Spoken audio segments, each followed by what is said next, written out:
মিরপুরে কাজ শুরু করেছেন বিসিবির head of turf management Tony Hemming. কর্মদিবসের প্রথম দিন গ্রাউন্ডসম্যানদের সাথে বিশেষভাবে কথা বলেন তিনি। একাডেমি এবং মূল মাঠের উইকেটে ঘুরে দেখেন হেমিং। সব ভেন্যুর পিচে ইতিবাচক পরিবর্তন এবং কিউরেটর গড়ে তোলার চ্যালেঞ্জ হেমিংয়ের সামনে। মিরপুরের উইকেট নিয়ে আক্ষেপ কম নয়। স্লো আনইভেন বাউন্সের পিচে খেলে ব্যাটারদের গড় কমেছে।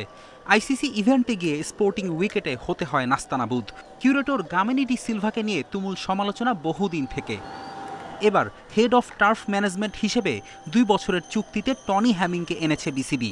দ্বিতীয় দফায় বাংলাদেশে এলেন দেশের উইকেট দেখভালের দায়িত্ব, সঙ্গে কিউরেটর গড়ে তোলার কাজ এই অস্ট্রেলিয়ান মৃত্তিকা বিশেষজ্ঞের।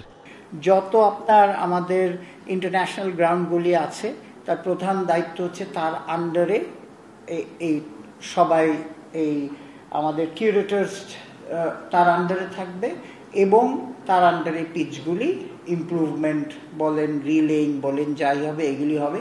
সয়েল সায়েন্স থেকে 4 জন অ্যাপয়েন্টমেন্ট করা হয়েছিল আগেই। সো এখন তাদের নিয়ে কাজ করে আমাদের নিজেদের কিউরেটর ডেভেলপমেন্ট করবে। দুবাই আইসিসি ক্রিকেট একাডেমি ও দুবাই আন্তর্জাতিক ক্রিকেট স্টেডিয়ামে হেমিং ছিলেন প্রধান কিউরেটর। আইসিসি ক্রিকেট একাডেমিতে কাজ করেছেন আন্তর্জাতিক প্রেজেন্টার ও এডুকেটর হিসেবে। হেমিং তাই জানেন ইন্টারন্যাশনাল স্ট্যান্ডার্ড। কর্মদিবসের প্রথম দিনই ব্যস্ততায় দিন কাটে হেমিংয়ের। গ্রাউন্ডস স্টাফদের নিয়ে বৈঠক করেন, ঘুরে দেখেন একাডেমি ও মূল মাঠের উইকেট।